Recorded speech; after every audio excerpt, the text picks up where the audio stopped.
When Ship Quicker first brought you a video recorded in this format, you indicated that you liked it and wanted us to create more content like this, so here goes. This is an update on the big 3 online retailers who are locked in a heated battle. In this video, we will cover 1. Which online retailer just launched a lawsuit on its closest competitor? 2. Which online retailer is getting help from the US government and how? 3. Which US-based online retailer is in 3rd place and fighting to keep up with its Chinese counterparts? Last, we will inform you how this impacts you, the consumer, and what is in it for you. The 2 major Chinese retailers are suing each other, while the US retailer is trying to innovate its way out of 3rd place. You already know that I am not a fan of reactionary leadership, and Amazon is on the ropes and are just reacting to Shein and Temu's every move. A good executive team should be visionary. Yes, Shein is pronounced Shein and not Sheen. Throughout the course of this video, you'll hear us mention the term de minimis. Without reading the Webster dictionary definition to you, I'll explain that in this context, de minimis refers to a duty-free allowance. In Jamaican culture, it's often referred to as FOB, which stands for free on board, or for Ship Quicker customers, it's just duty-free. While Amazon seeks to innovate their way out of trouble, they're catching a lifeline from the US government, which is planning to reduce the de minimis threshold from $800, where it currently stands. This could be very advantageous to Amazon, because Shein and Temu customers currently enjoy this benefit on their online packages. There is a lot to unpack in this video, so let's get after it. Shein has filed a lawsuit against its fast fashion rival Temu, accusing it of copyright infringement, trade secret theft, and counterfeiting. The lawsuit was filed in Washington, D.C., because in America, you can sue a ham sandwich.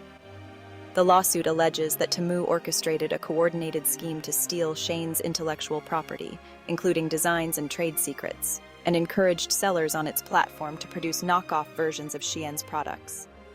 Shein further claims that Temu engaged in false advertising by creating fake Shein accounts on social media platforms to divert customers away from Shein. This lawsuit is part of an ongoing legal battle between the 2 companies. It is our opinion that when retailers compete, the customers win, so this can be a plus for Ship Quicker customers too. Temu had previously sued Shein, accusing it of mafia-style intimidation tactics against manufacturers. Both companies, which dominate the fast fashion industry, have faced numerous legal challenges over intellectual property disputes from other brands as well. On September 13, 2024, the Joe Biden administration proposed new rules targeting Chinese e-commerce platforms like Shein and Temu, which use the de minimis exemption to avoid taxes on imports under $800. These changes could impact Shein and Temu, which have grown by leveraging the de minimis rule to offer lower prices.